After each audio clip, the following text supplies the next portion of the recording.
Good morning everyone, আশা করি তোমরা সবাই খুব ভালো আছো। আজকে আমরা চলে গিয়েছিলাম পথের পাঁচালীর যে শুটিংটা হয়েছিল সেই লোকেশন, সেটা ছিল গড়িয়ার বোড়ালে। তো আমরা তো মেট্রো করে এসছিলাম, তাই আমরা কবি নজরুল থেকে নেমে একটু এগিয়ে আসলে একটা 3 রাস্তার মোড় পড়ে, সেখান থেকে আমরা অটো করে চলে এসেছিলাম বোড়াল বাজার।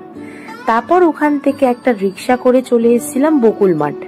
এটাই হয়তো সেই বকুল মাঠ। আসলে এখন সেই সব লোক আর নেই যারা আমাদেরকে সঠিক ঠিকানা দিতে পারবে। তো নেমেই দেখলাম সত্যজিৎ রায়ের একটা স্ট্যাচু তো রয়েছেই, কিন্তু তার রক্ষণাবেক্ষণের কিন্তু কোনোই ঠিক ঠিকানা নেই। তো তারপর আমরা এগিয়ে গেলাম সেই শুটিং স্পটটাতে। এখন তোমরা দেখে বুঝতেই পারবে না যে এই সব জায়গাতেই শুটিং হয়েছিল। আমি তাও কিছু ছবি অ্যাটাচ করে দেব যে কোথায় কি মোটামুটি শুটিং হয়েছিল। আর আমরা যেহেতু বৃষ্টি টাইমটাতে গিয়েছিলাম, ওয়েদারটা কিন্তু ভীষণ ভালো লাগছিল আর একটা নস্টালজিয়াও ফিল আসছিল। তখন মনে হচ্ছিল যে এই বইটা এত সুন্দর করে শুটিং করেছিল স্যার সত্যজিৎ রায়, আর এখন তার কি অবস্থা জায়গাটার, ভাবলেই কেমন যেন একটা লাগে। সেই 1952 সালে তৈরি আর রিলিজ করেছিল 1955 সালে। এই সেই বাসবন, কোথায় গেছে সেই দইওয়ালার ডাক, কোথায় সেই দুর্গা, কোথায় সেই অপু। তো যাই হোক, তোমরা দেখতে থাকো। আমি এখানে ছবি অ্যাটাচ করে দিচ্ছি যাতে তোমাদের বুঝতে কিছুটা হলেও সুবিধা হয়, কারণ আমি ওখানে কিছু লোককে জিজ্ঞাসা করার চেষ্টা করেছিলাম, কিন্তু কেউই সঠিক ঠিকানা দিতে পারেনি। বাট একটা জিনিস যেটা জানি সেটা হলো রেল লাইনের যে শুটিংটা ছিল, মানে ট্রেনের যে শুটিংটা ছিল, ওটা কিন্তু এই গড়িয়াতে ছিল না, ওটা কিন্তু দুর্গাপুরে শুটিং হয়েছিল। ইভেন ওই জায়গাটাও কিন্তু এখন আর আগের মতো নেই। আর এই পুকুরটাতেই মেবি ওই ইন্দির ঠাকুরানের যে মৃত্যুটা ছিল এখানেই হয়তো হয়েছিল। আর দুর্গার মৃত্যু তো ওখানে আর দেখানোর কোনো জায়গাই নেই, এখন সব নতুন বাড়িঘর হয়ে গেছে এবং ওই বাড়িঘরেই হয়তো লোকরা থাকে যেখানে ইন্দির ঠাকুরানের বাড়ি ছিল, তুলসী মঞ্চটা ছিল, মানে যে ঘরটা আর কি ছিল।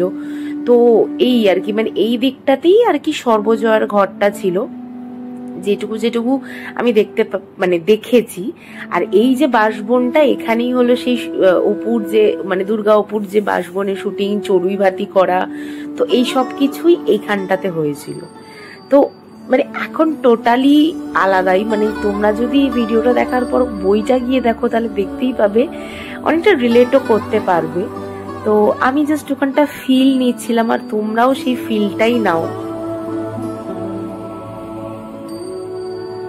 যেই একটা বট গাছ ছিল না যেখানে গরুটা বেঁধে রাখতো, সেই জায়গাটাও নেই। তো আমি তো গাছ খুঁজেও পাইনি। তো এবার আমরা আবার বেরিয়ে গিয়েছিলাম ওই তোমার সামনেটাই বকুল মাঠে, ওখানেই দুটো শিব মন্দির ছিল, যেই মন্দিরগুলোতে ওরা পুজোতে ইয়ে করতে যেত।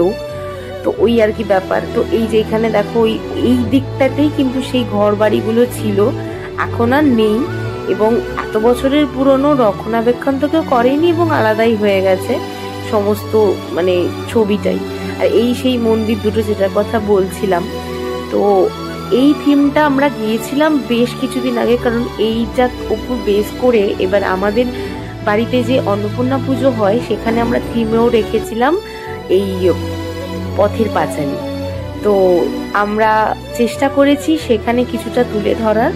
যারা ওই ভিডিওটা দেখোনি তাদের জন্য আমি লিঙ্ক ডেসক্রিপশনে এবং আই বাটনে দিয়ে রাখবো, তোমরা দেখে নিও, আশা করি ভালোই লাগবে।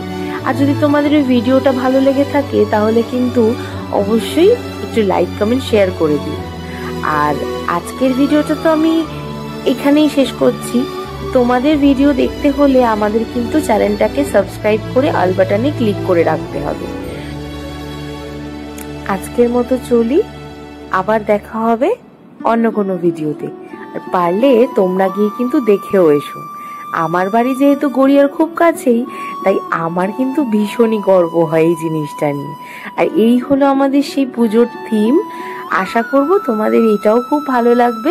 আমি লিঙ্কটা শেয়ার করে দেবো, তোমরা প্লিজ ভিডিওটা একবার গিয়ে দেখে এসো। তো আজকের মতো টাটা।